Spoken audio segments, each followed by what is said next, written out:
Hoy vamos a meternos de lleno en un estudio oficial que pone sobre la mesa la alarmante situación de los homicidios intencionados en Ecuador para el año 2025.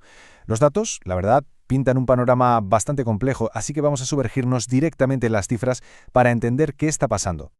9.216. Esta es la cifra total de homicidios intencionados que se registraron oficialmente en Ecuador en 2025. Es un número que, así de primeras, impresiona mucho, ¿verdad? Pero para entender su verdadera dimensión hay que ponerlo en contexto. Y aquí está ese contexto.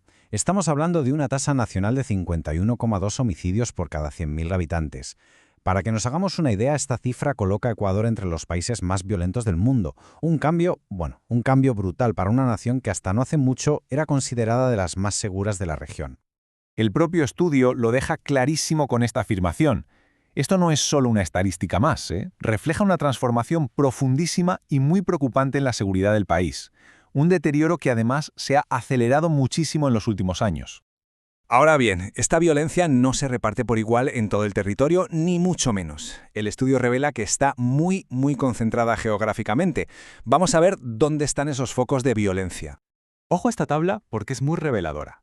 Lo que salta a la vista es la concentración en las provincias de la costa. Guayas, Los Ríos y Manabí es que entre las tres suman más del 72% de todos los homicidios del país. Y solo Guayas representa casi la mitad del total. Una barbaridad.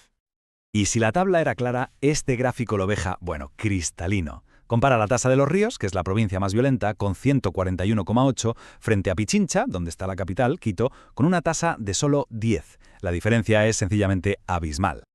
Claro, detrás de cada número hay una vida que se ha perdido. Así que ahora vamos a analizar los datos demográficos para ponerle cara a estas estadísticas y entender quiénes son las principales víctimas de esta ola de violencia. Aquí, los datos no dejan lugar a dudas. El 91% de las víctimas son hombres.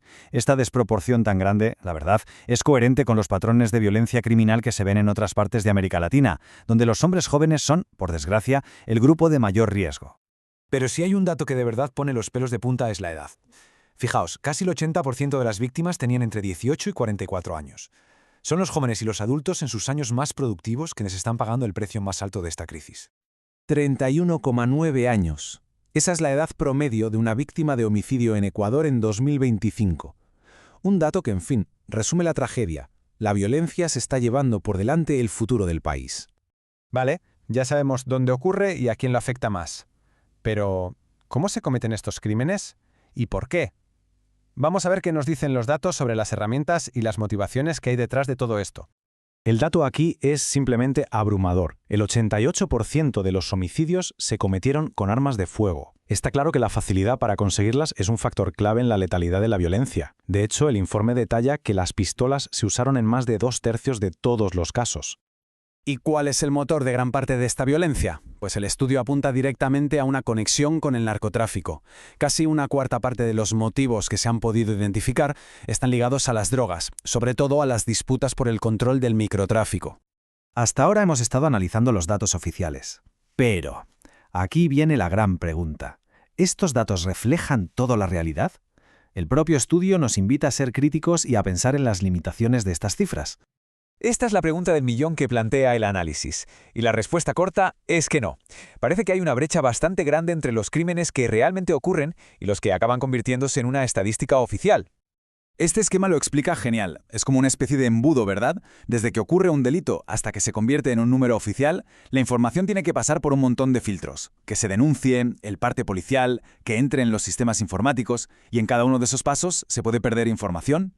El estudio hace una distinción muy clara entre estos dos conceptos. Por un lado está el dato oficial, que es lo que el Estado ve y usa para tomar decisiones. Pero por otro está la realidad ignorada, que es la suma de todo lo que no se denuncia y lo que se pierde por el camino.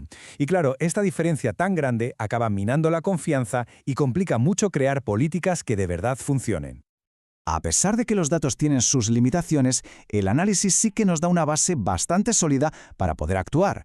Vamos a ver qué recomendaciones políticas se pueden sacar de toda esta radiografía de la violencia. Al final, la conclusión es bastante clara. Aunque los datos no sean perfectos, sí que permiten diseñar acciones muy específicas. Se trata de focalizar los recursos en esas zonas más calientes, reforzar el control de armas, repensar la política de drogas y optimizar la presencia policial en los momentos de mayor riesgo, como las noches o los fines de semana.